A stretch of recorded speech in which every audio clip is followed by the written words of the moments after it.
Good afternoon, friends. We are here to celebrate the 100 years of the discovery of boson, and we have with us here Professor Jayanta Bhattacharya from HRI, who will give a talk. To begin may I request our director, Professor Sangamata Bandopadhyay, to come and initiate the discussions.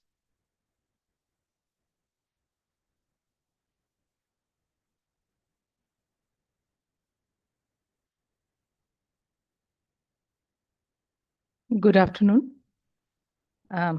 We've assembled here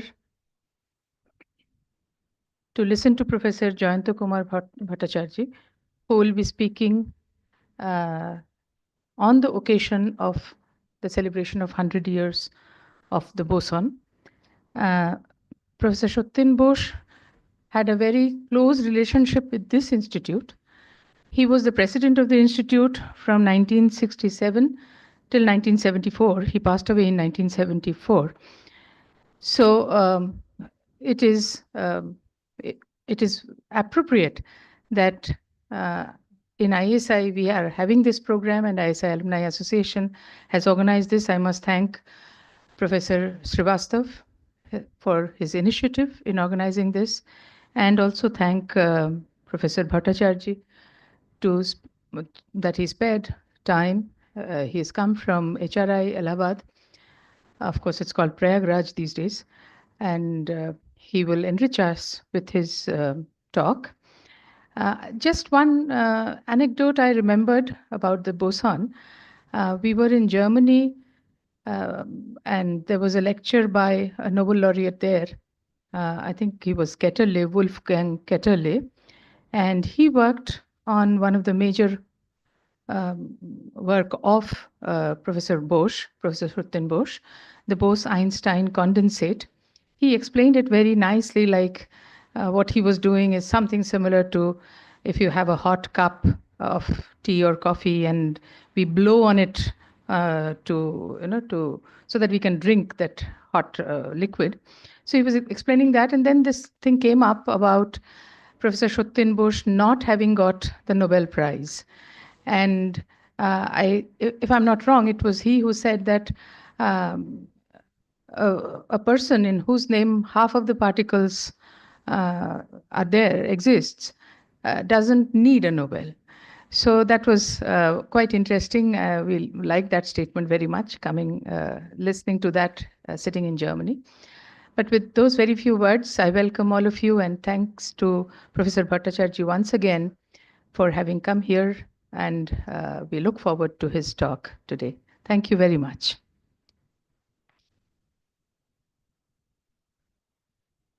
I now request Professor Srivastava, the chairman of ISIA, to come and chair this session and introduce the speaker.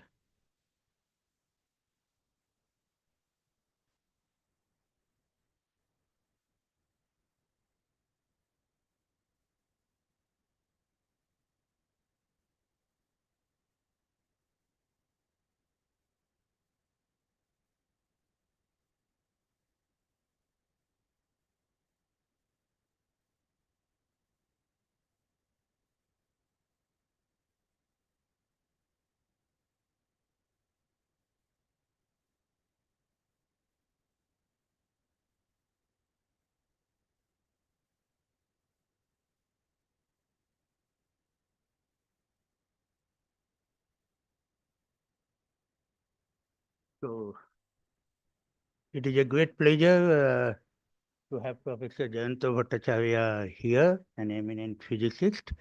I request our president, Professor Shankar Pal, to please come and honor him.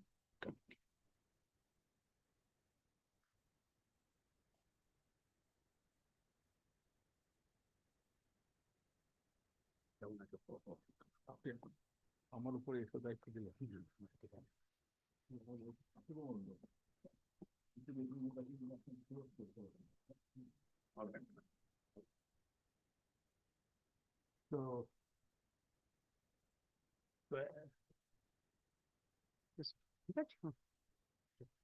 So Well, actually,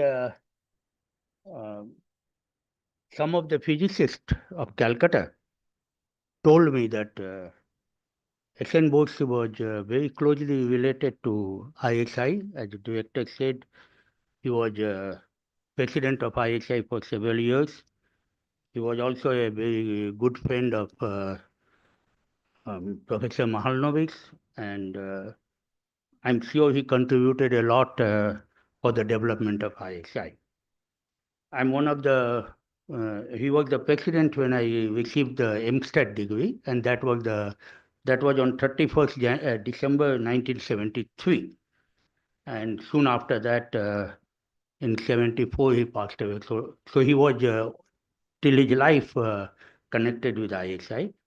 And when I was told, I said, okay, fine. I'm no longer with ISI, but I'm chairman of ISI Alumni Association, so I will organize it as a program. And I took permission of the director and also asked him, requested her to give the facilities, and I thank her for that. So I know Professor Bhattacharya, we were in a way colleague in ISCS for 2-3 years recently. And I know him even before that. He's a very eminent physicist, and I had learned from him that he has taken classes from Professor Bose, and I think that is the topic, no? Bose-Einstein condensate. That is the course you took. No, he used to come to the university. He wasn't in a position to teach. But you said you have taken a course from him. No, not from him. But you have met him quite well. I met him. I mean, Okay, fine. So let me say a few words about Professor Bhattacharya. So his main interest is in statistical physics, dynamical systems and turbulence. He did BSc in physics honors in Presidency College, MSc in Calcutta University, and PhD from University of Maryland in 1979. And then he has done postdoc at various places, Institute of Theoretical Physics, Santa Barbara, University of Maryland. What is KFA? It's Kernforschungsanlage. Okay, so that is in Germany. Then he joined IIT Kanpur. He was there from 1982 to 1995. And then he joined ISCX in 1995 to 2008. And I have just now learned that he was also offered a job at ISI Calcutta and SN Bose Center. And he was director of HRI from 2012 to 2017. During that time, I had visited HRI. We went to his office and talked. And now he is retired. He retired in 2017. And he said that he is retracing his path, professional path, from ISCS, IIT-K, and SN Bose, no, HRI. So please, Professor Bhattacharya. Thank you. Thank you very much. So, very happy to be here. Actually,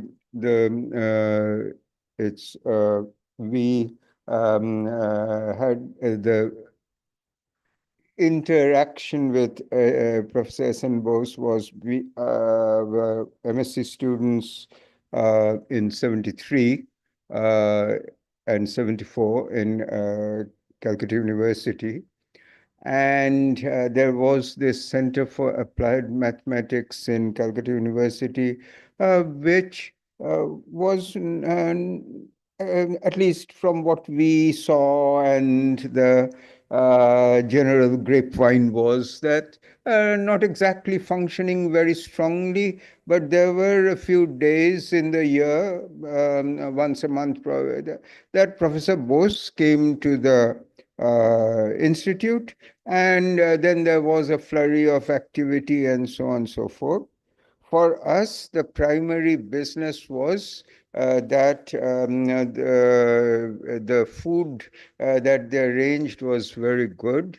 And the didis who were in basically charge of running this program featuring Professor Bose used to make sure that against that lunch, we were there from 11 o'clock to 4 o'clock. So we were very happy to oblige because the lunch was excellent. And so very happy memories of Professor Bose's visit to the Department of Physics. So that was that. But today come to talk about Professor Bose and his work and why I mean, and would try to put in perspective what was really the epoch-making, what the change that he brought about in the way of physics people used to think. And that change that he brought about immediately resulted, well, I mean, there were lots of, obviously these changes, there were resistance, and finally Einstein's help got him through. And it also led to the formation of the Bose-Einstein, the theory for Bose-Einstein condensation, which is certainly a one-off. That does not, I mean, this was against all kinds of understanding of phase transitions, that phase transitions don't happen without interaction, and hence it was not a thing which would be taken seriously by people. But there it was, I mean, it was in clear-cut, it was trivial to understand, as you will see. And the point was that the experimentalists took upon themselves to get it done. And 70 years, 7 decades of experimental effort, and finally 95 for theory, which came in 25. It was 95 when they could finally get the temperatures low enough so that the BC could be formed. So that was also, so far as this experimental effort goes, some kind of a landmark, that you go on trying for 70 years to get at something which, and now of course it is all over the place. You do BC here, you do BC there, you do BC in space satellites also. So, I mean, absolute verification of another great man's statement. I'll switch language a bit. পঞ্চস্বরে দগ্ধ করে করেছো একই সন্ন্যাসী বিশ্বময় দিয়েছ তারে ছড়ায়. That's about the size of BEC, or বিশ্বময় দিয়েছে তারে ছড়ায়. So, well, with that, back to what it is and what we want to get at. So, well, let's ask a completely trivial question, that how many air molecules are there in this room per cubic centimeter at this moment? The answer is 10 to the power 20. So we have 10 to the power 20 air molecules moving around in one cc of air in this room. So we are dealing with large numbers.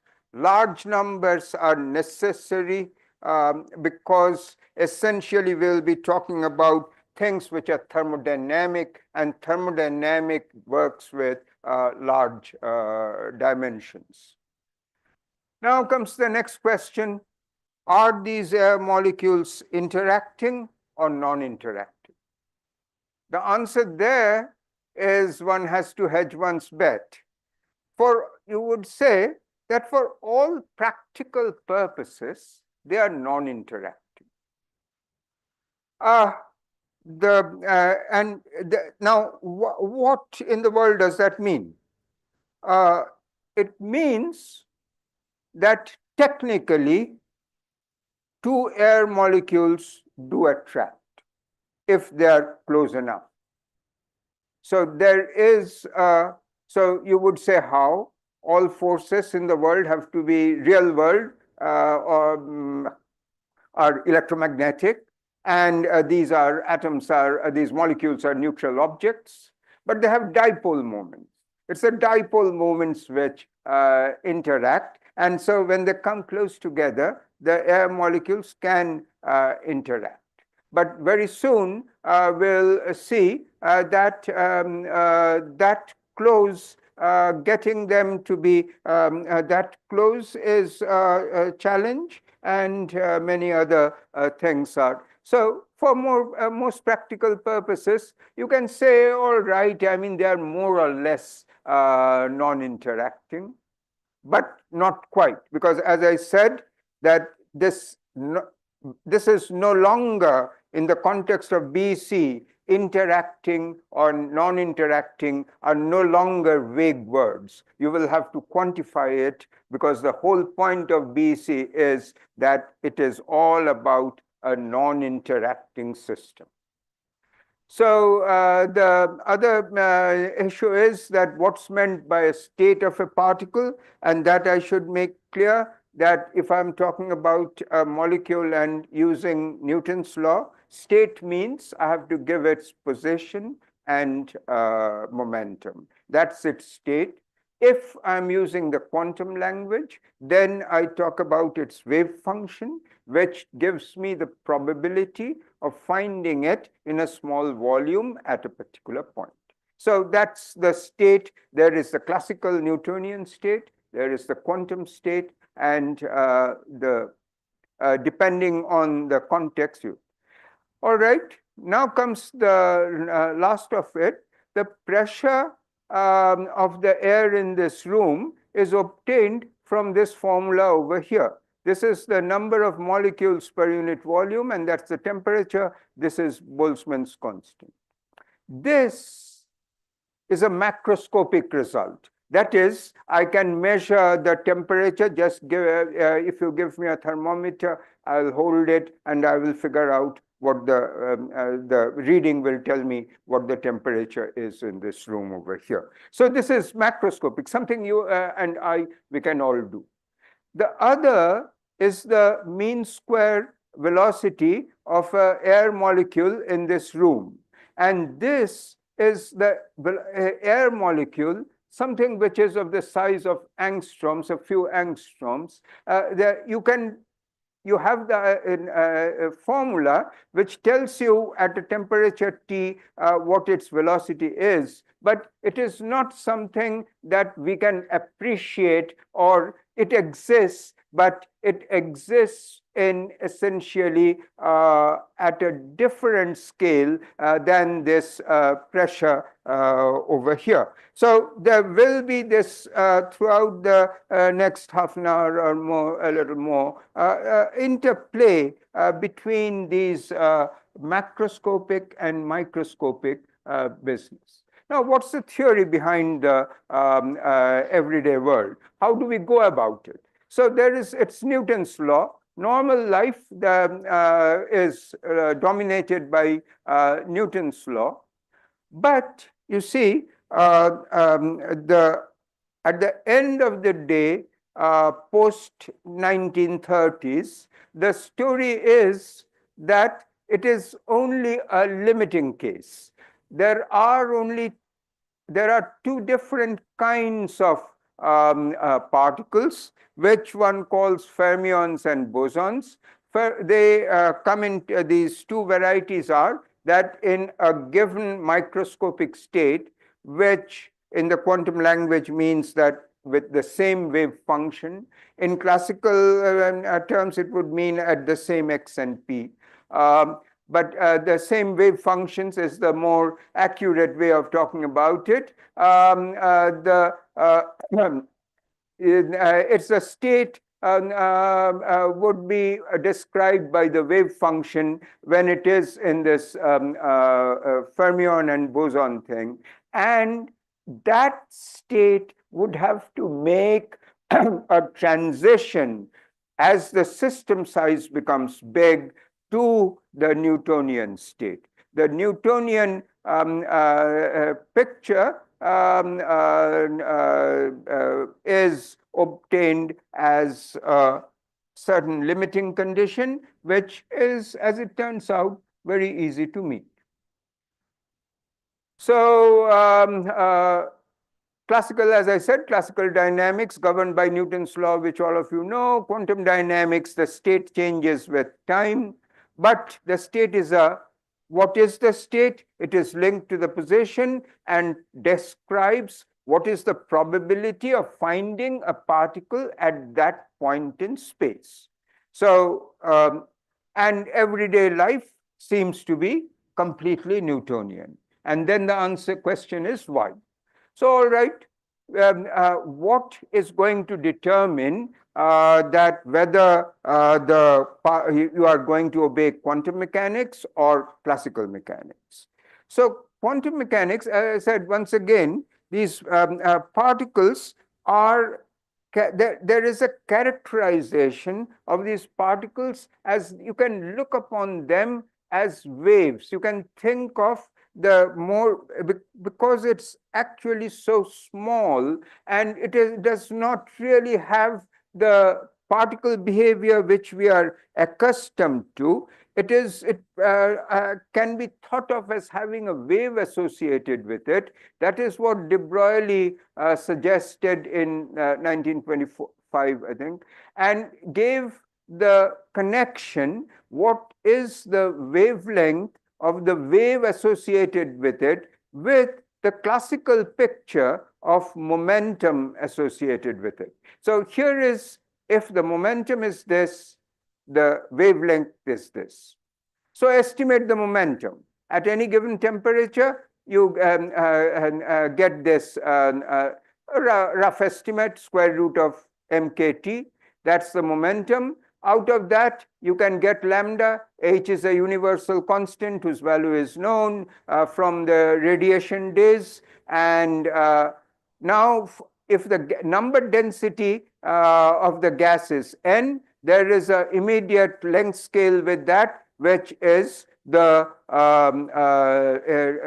average separation between the molecules, which d is like 1 over n to the power 1/3. So you see, we have two length scales in the problem. There is a quantum length scale and there is a classical length scale. And therefore, the classical quantum confrontation can be linked as a confrontation between lambda and d. Who wins? Does the interparticle spacing overshadow the wavelength, or is it the other way around? Now, well, when is lambda big? Lambda is big at low temperatures. So if the temperature is low, you have a high probability of winning. What is the distance between, average distance between two molecules? That's inversely proportional to the density. So if the density is high, once again, the system will show particles coming very close to each other, and it would be quantum. So it is de Broglie wins if the temperature is low, then the lambda is going to be big, or it will win if the density is high, because if density is high, then this d becomes small, and again lambda can become big. So there are two ways of making a system quantum, that is lambda overshadowing d. It can happen by lambda's own capability, that is this temperature over here, that's this momentum becoming small, that's the temperature becoming very low, or through the other back channel, let's say, that the density becomes, where the classical thing becomes unmanageable, the distance becomes very small because the density is very high. So two ways in which quantum mechanics can take over the description of physical laws is if you are talking about low temperatures or high densities. So that's something which we'll keep in mind. And then the question is, who wins in real life? Normal conditions, as I said, 10 to the power 20 per cc, and in that case the D is about 10 angstroms. De Broglie wavelength, room temperature, lambda is to be calculated here, and as you can see, the mass enters over here, and therefore the lambda is going to become small if you are going to have a higher mass. For protons, it is about 2.5 angstroms. For electrons, this mass is much smaller, the lambda is higher. And the D that you had got from this is about 10 angstroms. So you see, protons are going to be like classical particles, but electrons with 100 angstroms as your wavelength are going to be more wave-like. So you see the numbers in action and how life changes as the number changes. Your description can go from classical to quantum mechanical. So, all right, a very interesting thing in the early 1900s was to look at the light from the sun. So the radiation emanated by bodies like sun was of great interest, and the question that bothered scientists was, how is this energy distributed over the wavelengths? That is, if I have red light and if I have the violet light, then how much energy would be available with the red light as compared with that for the violet light? So how is it distributed over the wavelengths? Earlier attempts in the 19th century of addressing this issue was equipartition. The safest thing to say that you make no preference, you have all modes, all frequencies or wavelengths, as you whichever you want to use, that the amount of energy per unit something which you will have to specify per unit volume, let's say, would have to be the same equipartition as it is said. But then if it is equipartition, you have an immediate problem. The number of wave numbers or wavelengths frequencies are infinite. So to get the total energy, you have to infinite. It would be this is a constant. Every wavelength has a constant amount of energy. Total energy would have to be infinite, which is not very good. So all right, that was the first theorist attempt. Wien set up that was towards the late 1870 or thereabouts, late 1800s, early 1900s. Wien goes to work as an experimentalist and finds that if it is a frequency omega, then the energy distribution looks like this. So at a small omega, the energy increases as the frequency increases. Large omega, the energy is cut down as the frequency. But the point is that this is experimental result, and the answer has to be that is, you have to know what the real answer is, which is what the theorists would have to do. And that is what Planck did. I mean, here Planck came up with this formula, which says that this is an approximation. The real story would have to be this over here. Now, if t is very small, you can see this term is going to be very big, and it is going to look like this. But if t becomes very large or omega becomes very small, then this is going to look like, I mean, you expand term over here, and this is going to look like omega times d omega. So this is a nice curve which is 0 at omega equal to 0, rises, and then because of this falls again. So everything according to what the physicists would like to see, and it takes into account, as you can see, this asymptotic form very clearly, large omega, that's this into e to the power minus that. So Wien's law satisfied. The small frequency bit very carefully by some arguments which are not the best of arguments, but forget it, Planck came up with this formula.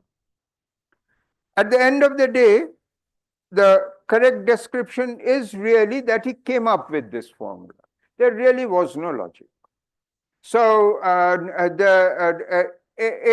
you knew that you had this end right, and you had to get this end right. You also knew that it makes sense that as the frequency becomes low, the amount of energy would not be there. And then you set up your own, you can set up arguments which will give you the desired outcome. So the Planck derivation is one of those. Believe me, we had to learn it in our bachelor's days, and people at that time in the late 60s still believed that that was the right way of probably doing it. But all that we had to do was memorize, because it could come every alternate year for the exam. So but then comes the miracle year of 1905, and Einstein looks at light of frequency omega. He pictures them as a collection of energy bundles, each bundle having an energy h bar omega. This he had to invoke in order to explain some experiments on the photoelectric effect, which we are not going to go into. But 1905, this is what Einstein obtained, got his Nobel for. He changes completely, which Planck's derivation really did not. I mean, the formula worked, it was like magic, but nobody knew what exactly was going on. This actually clarifies what was going on. Planck's law remains an enigma, but it is the photoelectric effect which Einstein explained, and that requires that every bundle of light of frequency omega carries energy of h bar omega. So, all right, that was 1905, and then still going along, you know that now that you know that light is particle-like. So it is, but Planck's law still not quite acceptable. I mean, acceptable is a strong word, because it's acceptable, it works. But the derivation leaves a lot to be desired. Let's put it that way. So, as I said, another 20 years goes by, and then enters SN. And this is the game changer, actually. This Bose and enters with, I mean, he has two definite agenda in mind. He's combining something. He obviously has the photon Einstein picture of how to measure energy by counting. So he realizes that this energy E is an integer times h bar omega. That is something vital. That is how you count the energy. You count by counting the number of these particles. So there is a counting business involved over here. That had never been talked about before, and obviously, that is why when Einstein had to intervene because people were sort of not, he had no doubt that Bose had hit upon the solution. And now the point is, all right, but count how? That's where, you see, Boltzmann had this lovely formula of how to get the entropy. Entropy is whatever people are out to get, because if you can get the entropy, somehow you would be in a position to use thermodynamics and get this energy distribution. So, but Boltzmann taught us how to find the entropy. Bose realizes that Boltzmann had given a formula where a number of configurations got related to the entropy. So number of configurations got related to the entropy through Boltzmann's formula, and number of configurations Bose realizes can be done by counting. Counting can be done because Einstein had put the photons in play, and this was the big realization, that counting, the way of getting at the root of these StatMech problems, is that you have to learn how to count. Because that, once you count, you know the number of, what do you count? The number of microscopic states. You can count the number of microscopic states. And once you can count Boltzmann tells you that the log of the total number of states is the entropy. So that's the formula written on Boltzmann's tomb, S equal to K log omega. So you make use of that, you have to make use of that formula, and Einstein has given you the path to make it a counting game. So this is what Bose took from Einstein, that Einstein's h bar omega, that's the quantum of energy. So Bose says that if there are n photons photon is the single quantum, if there are n omega photons of frequency omega, then the number of associated with that frequency, the energy has to be this amount over here.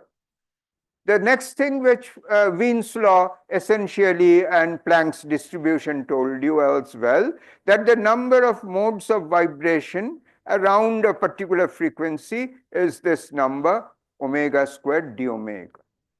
If so, you can write the total energy as the number of modes and the energy per mode, multiply them, integrate over all frequencies, you have the total energy. So that was what Bose borrowed from photoelectric effect, from the photoelectric world. And now, as I said, what did Bose take from Boltzmann? And that is where that he will use the photon picture to do his counting, and he will use Boltzmann's entropy to do the rest of the job. So energy expression suggests how to get the entropy. So let's write the total energy.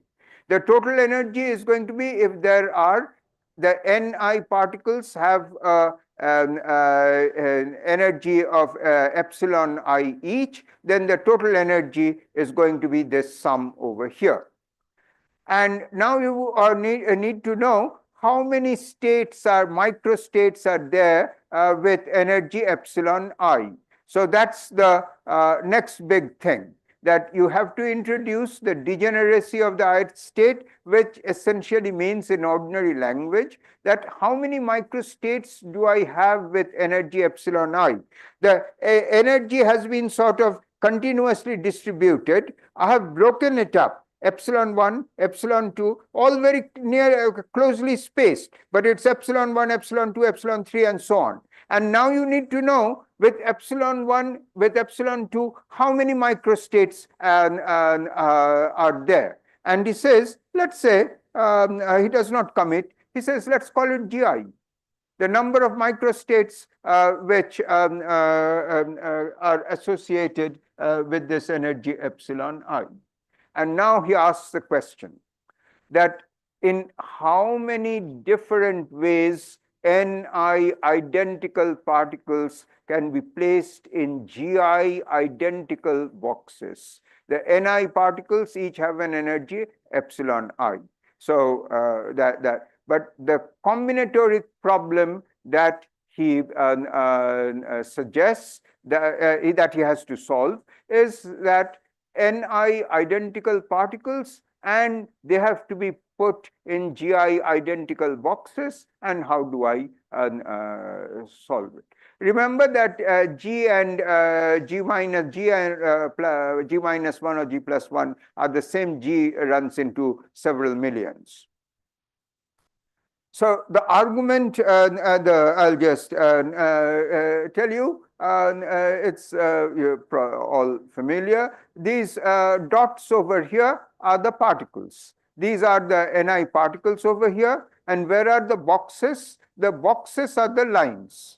So the space between two vertical lines over here is the box. It is not that the boxes are all similar. It is because I wanted to draw the dots, so many dots here in box. There's so many dots here that the spacing between these lines is not uniform, but they are all identical boxes. So GI boxes, Ni dots, all identical. And how many ways do I put them together? Take all of them, mix them all up. You can do it in Gi plus Ni factorial ways. But then you have overcounted because Gi are identical, Ni are identical. So you put in this factor over here to diminish your excess. And for every I, there is a similar result. So the total number of microstates is that you have to just multiply them out. So if it is that for energy, it is all for a given energy epsilon 1, this will be I equal to 1, energy epsilon 2, I equal to 2. And the total number of states, the macroscopic number of states, you have to just multiply the numbers on each one of them. So number of arrangements for each one of them. And the entropy has to be a la Boltzmann. So once you have done all this, it is going to be Boltzmann who is going to take you through. So this slide and the one which he had changes what has happened is that, and this is where, I mean, Bose has to be remembered forever, that the counting, the combinatorics is the crux of statistical mechanics, was this realization over here. So this was a completely different way of thinking. Maxwell and Boltzmann, who were the predecessors, were doing classical physics, and this kind of counting argument would not have been relevant, and therefore they would not have thought of it, and so on and so forth. That was history at that time for this. But come this time, and when there is a lot of unease, primarily because Planck has a formula which is right, but Planck has a derivation which is not right. Let's put it very, very clear. Everybody knew that that derivation does not serve. But he has it right. I mean, he has it absolutely dead on. So that's intuitive argument, what have you. And therefore, the point is that math results which were known to mathematicians and every, I mean, probably school kid mathematician level, the combinatoric problems that people did. And that is going to be vital for development of statistical physics. That was the big issue, and for that single thing, Bose is really unsurpassed. So the entropy follows as this, and therefore you do some work, and you have to maximize the entropy written like this, subject to a constraint, which is the energy has to be conserved. So you do it, delta S, maximize, subject to this, bring in the Lagrange multiplier, and now you can choose your beta to make one of the things 0, the rest are independent of each other, so all will have to be 0, and you come out with Planck's law. So here we are, that this is the set of logic, and as you can see, we can understand, we are nearing the end, that it is, this was Planck's law which had to be obtained, and he has. But obviously people are not going to accept it. I mean, this is for 1923-24, this was absolutely out of box thinking. And it was not acceptable, and at which point he sends the manuscript to Einstein, and Einstein recognizes the work and gets it published. Having done that, he asks the question that, Bose did it for these photons, what if I did it for the other particles?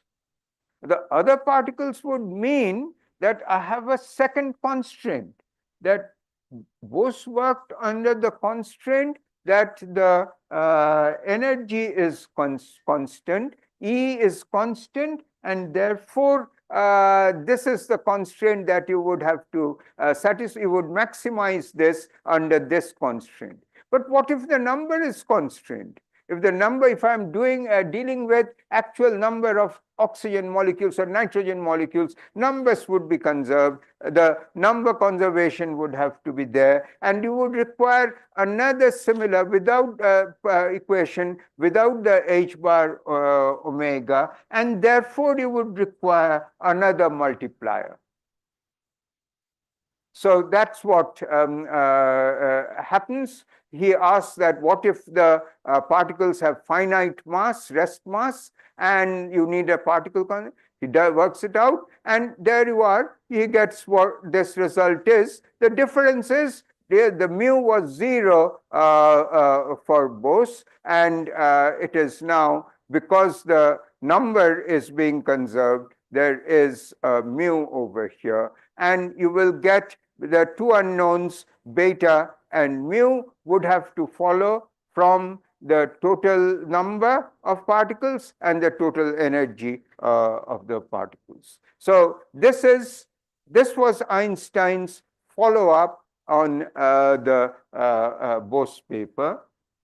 And then Einstein looks at some interesting limiting business.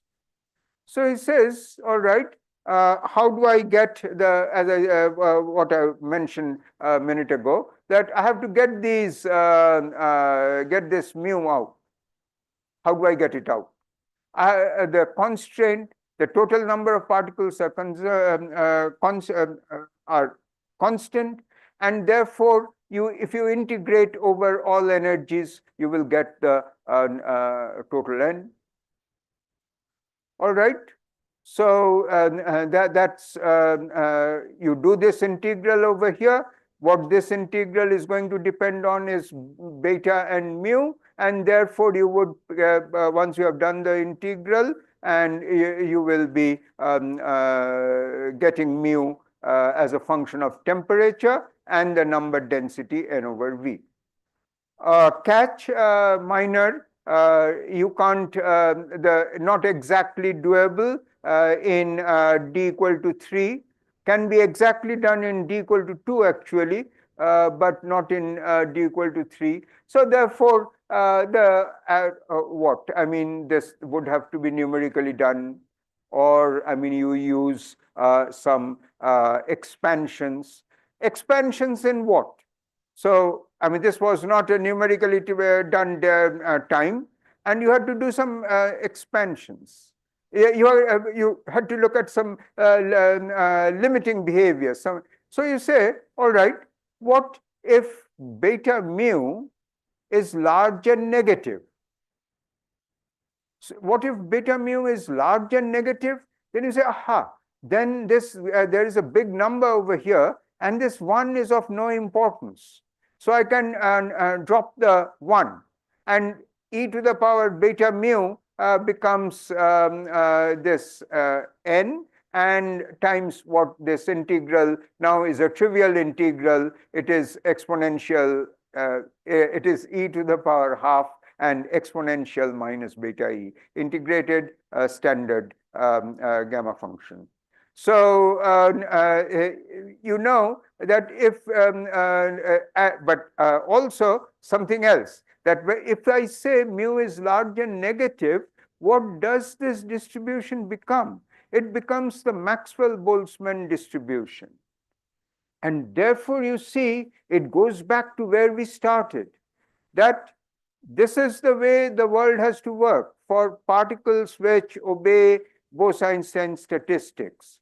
But if you are going to talk about e to the power minus beta mu as very big, then this is going to become, this way the -1 can be dropped, and what have you? You have got Maxwell-Boltzmann.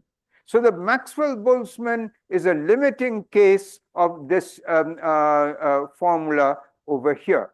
So this is what we said in that Maxwell-Boltzmann, the classical statistics does not have an independent existence. It is, as you can see, the limit of large negative mu.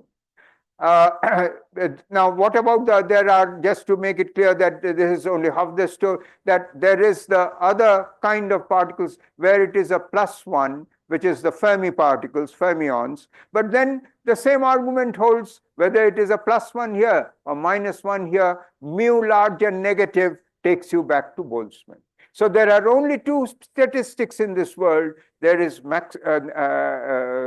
Bose-Einstein and there is Fermi-Dirac. And Maxwell-Boltzmann, with which it all started, is actually a high temperature, low density limit.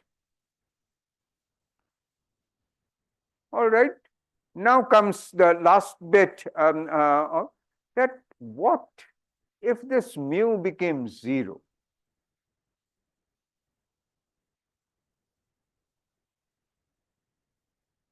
So I'm looking at, if I set this mu equal to 0, then this equation over here gives me a value of beta, particular value of beta. So long mu has been negative. If mu is not negative, this denominator is not going to be positive. Epsilon is greater than equal to 0. So epsilon is greater than equal to 0, and I need the mu to be negative in order to make the so mu becomes equal to 0. Now you see the integral exists, but this defines a particular temperature which, let's say, is T sub C. So some critical temperature Tc, which is where for a fixed n and v, this integral tells you that your mu is equal to 0. So there is a temperature Tc for a fixed number of particles in a fixed volume. There exists a temperature Tc, at which life stops. Because mu has become equal to 0. Mu can't become positive. If mu becomes positive, the denominator becomes negative, life is dead. So as soon as mu becomes 0, it's the end of the road. So mu has become 0 at some particular given n over v, given n over number density, this mu becomes 0 at a particular temperature at which it happens is some T sub c. Now, you as a theorist can't do anything if I lower the temperature, you are stuck. But the experimentalist has no such problem.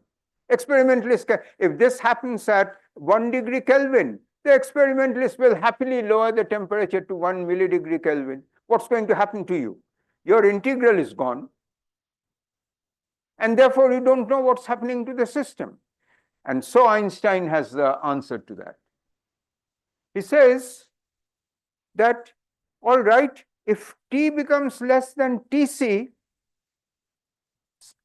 there would have to be particles, those which you cannot.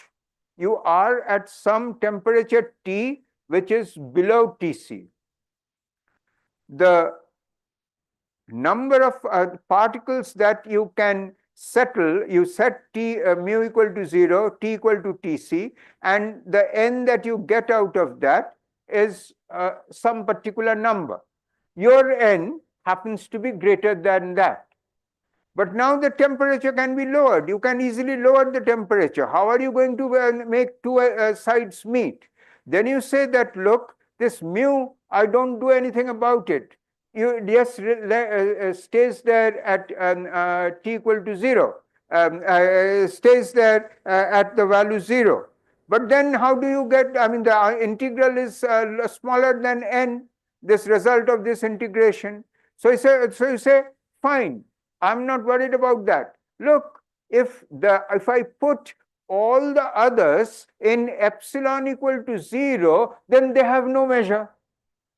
So what I'll do is that if this Tc happens to be at some 1 degree Kelvin, then when I go below 1 degree Kelvin, then it will have to be that there are some particles which are distributed over the energy levels and others are which are, and if I go to absolute 0, if absolute 0, all of them would have to be sitting in the state epsilon equal to 0. So this is the picture that was Einstein's, and as Bose was, without Bose, none of these pictures get set. And the set of particles which one is talking about, which don't meet the Tc limit, is the so-called condensate. So at a temperature below Tc, there are some particles which are condensate sitting at T equal to 0. The others are distributed in the energy states with mu equal to 0. At T equal to 0, everything is a condensate. But what has happened is absolutely ridiculous. You have a phase transition without any interaction.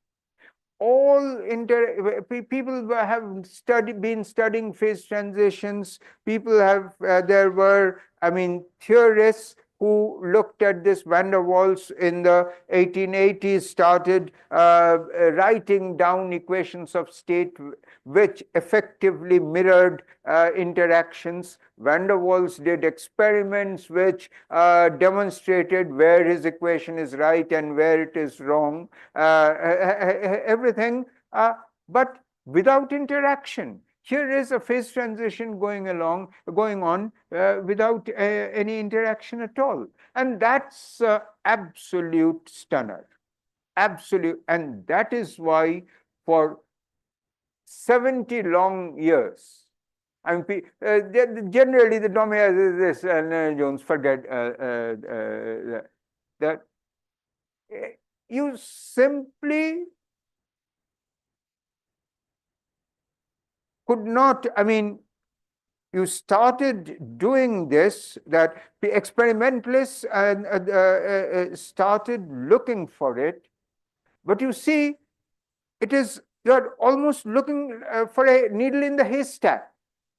It has to be a non-interacting system. What's a non-interacting system? As I said right in the beginning, it's all, the interactions are always there. I can't just magically switch off interactions. So what's the, so what is switching off of interaction? That essentially means that, look, if my interaction falls off as 1 over r to the power 6, the distance, r, the distance between two molecules, then if they are sufficiently far away, then 1 over r to the power 6 will be sufficiently close to 0. So dilute gas. Dilute gas is the thing that you would need if you make the gas. So if you sort of imagine that the 10 to the power 20, 4 or 25 molecules that we have in this room over here, we have suddenly made it 100. You can imagine that it's a non-interacting system. And so therefore, you would have to make it a dilute gas, a but dilute gas, PV equal to NKT, the first slide. If I make it a dilute gas, then the temperature would become, would have to be adjusted. So what's going to be, where am I, what am I going to do with that temperature? So it's a question of it's a experimentalists, and the big breakthrough that came, that you have to change the trap. You don't put it in a box.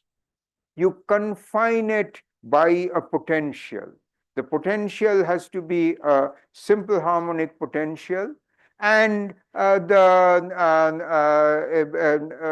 conditions of the transition has to be worked out once again. The TC will be a little different. The N0 over N ratio, which for the Einstein-Bose stand had 3/2, now because of this harmonic trap works out to be 3. But this is where you don't have any container. There is no container for the Bose gas over here. Putting it in a container is just cannot make it that dilute. So how do you hold it in place? You hold it in place by shooting laser beams. So laser beam from this side and this side means you can't go, the problem going this way, problem going, then do it from this side, then do it from this side. So 6 laser beams from 6 different sides hold the gas at very, very low mobility. So just gets rid of the mobility of the gas, and that's that. So 1995, the first BC, rubidium 87, Cornell and Wieman in Boulder. A few 3 or 4 months later, that Ketterly did it in MIT. Einstein's original paper has this last line. After he deduces, he says that this non-interacting system, this is cute that this non-undergo, but this appears to be as good as impossible. This was his statement about the feasibility of seeing this sort of a thing. That, if you look up, is, and now it's almost everywhere. You can see commercial tabletop BEC systems. You can see BEC in space. And as I said, it has just been, it's not that it has just invaded the Earth. It has invaded almost, it seems, every nook and corner of the universe. So a big thing for the Bose and Einstein, and certainly a very remarkable piece of work. Thank you very much.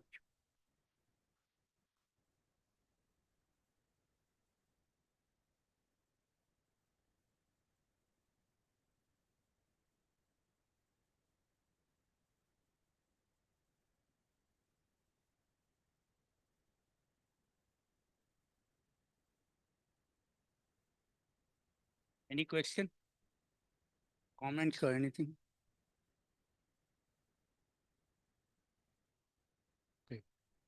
So, seems there is no question and comments. By the way, please don't go away. There is a film show on Professor Bose immediately after this. And I Huh? Huh? Huh? Oh, that was Rabindranath writing about which one was this? Essentially talking about love as this is somebody in love. Which novel is I can't remember, but sort of bemoans the fact that the lover is not responding by these lines over here. It's love spreads all over the world, but she is not getting the bit. You wanted to write Gadha, not Oh, Dogdho. Dogdho. I thought Dogdho. you wanted to write Gadha.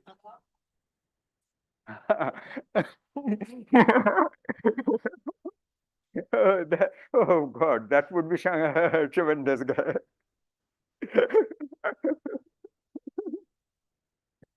Okay then, so let's thank Professor. And please wait for the movie.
Exactly 50 years ago, in 1924, Professor Satyan Bose, at the age of 30, made an original contribution to theoretical physics.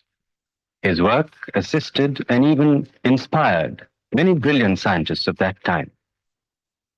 So, in January 1974, at Calcutta, the 50th anniversary of the Bose statistics is celebrated. Vice Chancellor and distinguished well, I'd like to update of Satyan Bose. Many scientists from far and near assembled to pay tribute to the great thinker.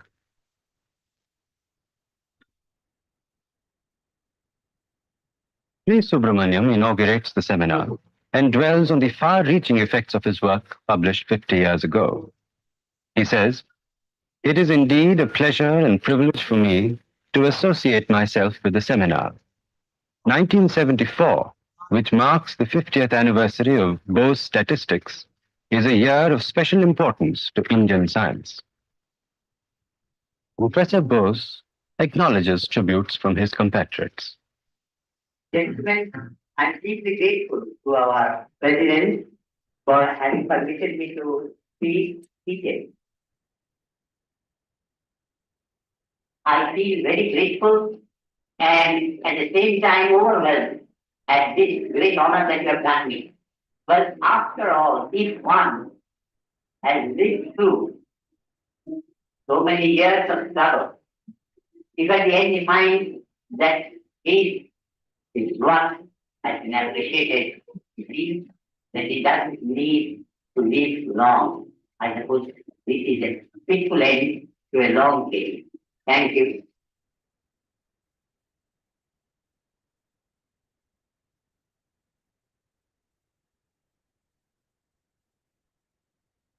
Calcutta of the 90s. In this house, Shaktian was born on the 1st of January 1894. He was the first child of Surendranath Bose and Amodini Devi.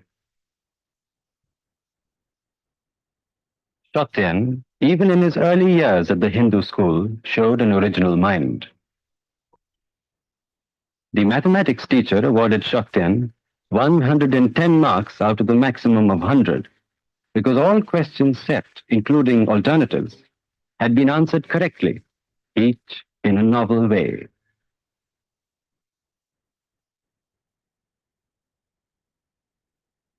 The teacher was filled with admiration at Shaktian's originality and prophesied that Shaktian would one day be as great a mathematician as Laplace and Pythagoras. From school, across the road to the Presidency College. Through this corridor of learning, Shaktian climbed from the year 1909 onwards to higher studies. Among his teachers, there was the great scientist Jagadish Chandra Bose for physics. No better teacher could have been found to mold Shaktian's youthful and plastic mind. It calls for no great imagination for us to presume that this teacher had reminded his students time and again not to take anything for granted, but to be guided by their own reason and observation. It was a unique coincidence that a group of brilliant students at the Presidency College came under the care of the great Jagadish Chandra Bose. Shaktian's academic career was exceptionally brilliant, and finally, in his chosen subject, mixed mathematics, he stood first in 1915 and created a record which has not been equaled.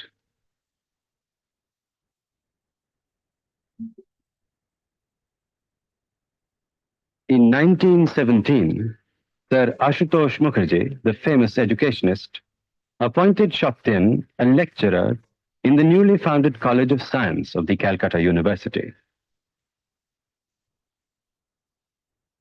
But the thirst for knowledge urged Shaktian to seek complete information of contemporary scientific thought. With his colleague and friendly rival, Meghnad Shah, Shaktendranath took to translating Einstein's general theory of relativity from the German. This was the first English translation of Einstein's work.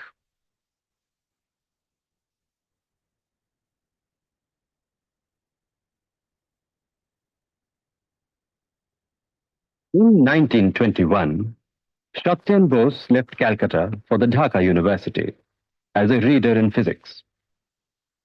The congenial atmosphere, free from constraints, aided the young scientist to carry on his work on fundamental research.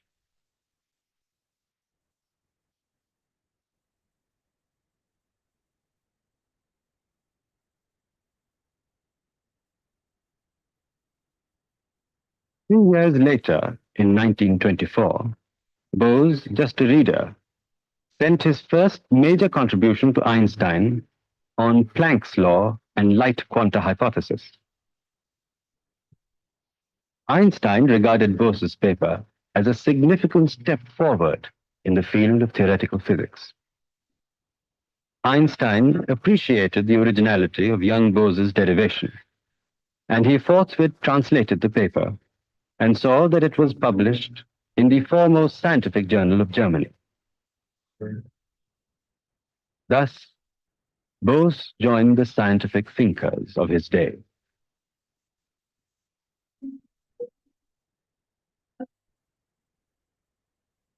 For his original contribution to fundamental physics, Bose was granted study leave for 2 years by the Dhaka University for investigating new developments that were taking place in Europe, particularly in applied sciences.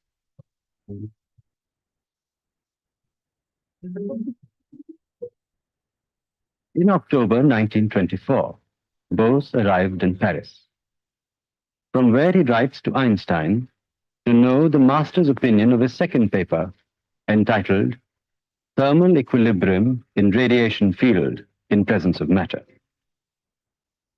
Einstein again translated Bose's second paper and published it in the same journal, but this time with a note of dissent, which Bose did not wholly accept. Bose hoped that future scientists would find some meaning in his point of view. While still in Paris, Bose realized the importance of applied sciences.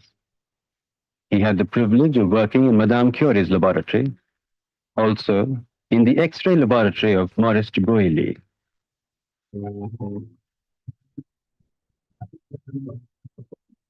Yet, Bose yearned to meet the great scientist of the day. He traveled to Berlin, and Einstein received him cordially, introducing Bose to the famous members of the Academy of Sciences. All were engaged in the pursuit of knowledge. Planck, Schrödinger, Pauli, Heisenberg, Max Born, and many others. Bose returned from Europe in 1926 as a professor of physics at the Dhaka University. He saw the need of the future, and so he devoted his time to providing new avenues of research and also to teaching the younger generations. For nearly 24 years, Professor Bose taught and guided his beloved students at the Dhaka University, and during his lifetime became a legend.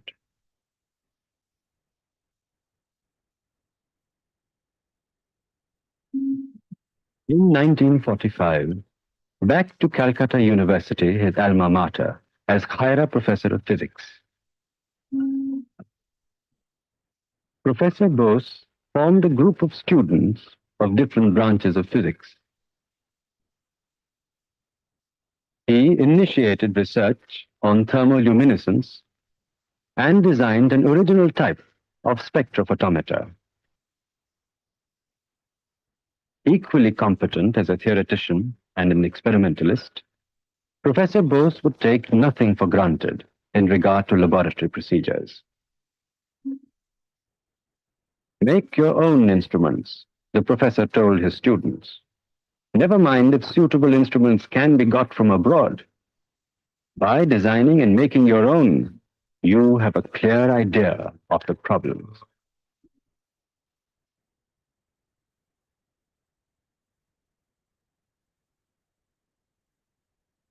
Internationally well known, the professor was often invited to conferences abroad. In 1954, in the Crystallographic Conference in Paris, he presented a paper on the details of the spectrophotometer designed by him. During the last years of his life, Einstein was taken up with the problem of a unified field theory which would furnish all the answers to the problems of the physical world. Einstein's unified field theory owes to Professor Bose much towards its development. During 1952-53, Professor Bose devoted his time with characteristic vigor to solve the 64 equations of Einstein's unified field theory, which provides the guideline to future scientists working on the problem.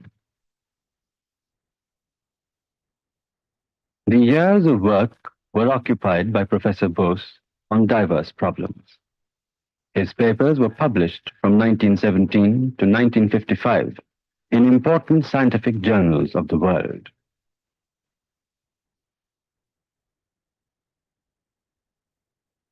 Honors and recognition came as they come to the great.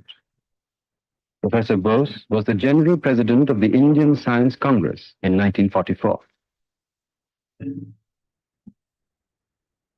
Honorary Member, National Institute of Science, Padma Vibhushan. Doctorates conferred by various universities in India.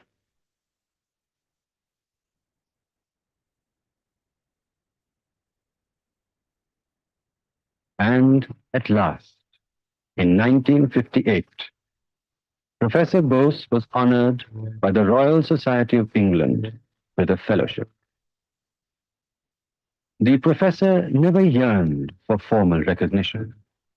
He believed that awards were not the end. Many a time he impressed on all his students to comprehend the problems of their subjects rather than to strive for doctorates. The Vice Chancellorship of Vishwa Bharati was indeed a fitting honor to Professor Bose on his retirement from the Calcutta University in 1956.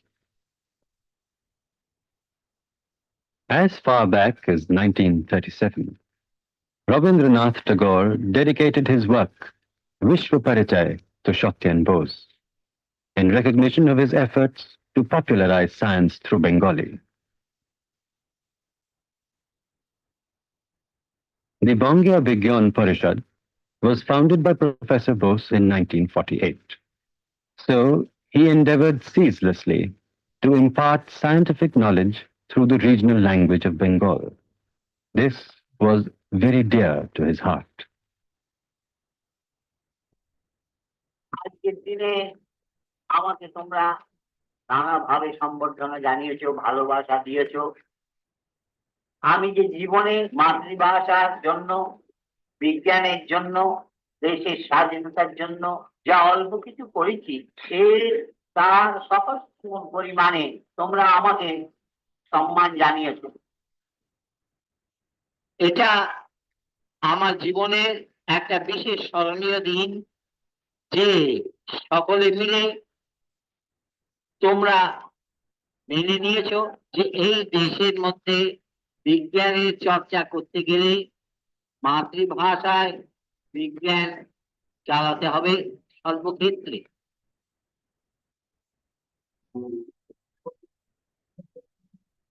In 1958 came the supreme honor to Professor Bose of a national professorship. Bose emphasized that physics should no longer be restricted to universities and research institutes. And so, Professor Bose, in association with Dr. Shamadas Chatterjee, launched the experiment for the extraction of helium gas from the thermal spring at Bakreshwar in West Bengal.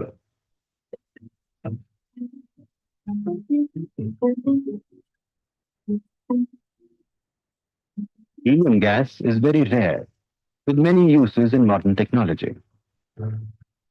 Today, the Bose-Einstein condensation phenomenon is being applied to extract this rare gas in India.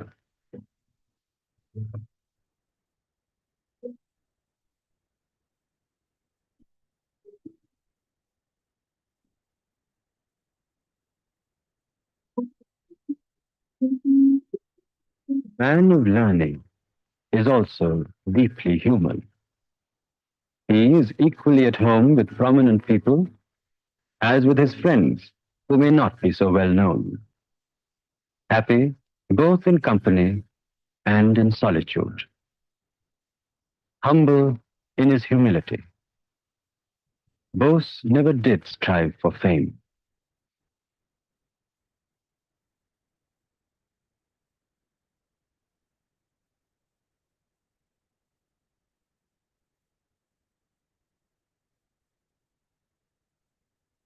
The end came unexpectedly. At the break of dawn on the 4th of February 1974. In existence, death is an episode. Great minds break the bonds of earthly desires and continue to pass on their findings in Kshetra Gyan, matter knowing. Professor Bose has left a legacy to the scientific world in those particles known as bosons, which obey the Bose statistics. With the passing away of Professor Shotendranath Bose, an era comes to an end.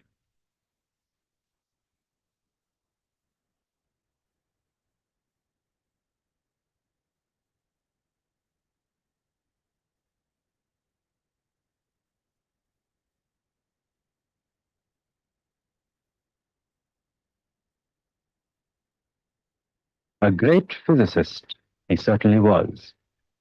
Yet he was a complete human, gentle beyond words, warm-hearted towards friends.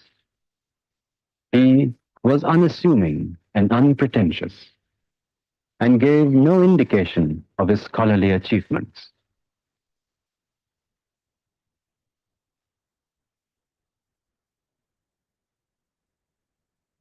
A liberated mind is well aware that no man is an island, complete unto himself.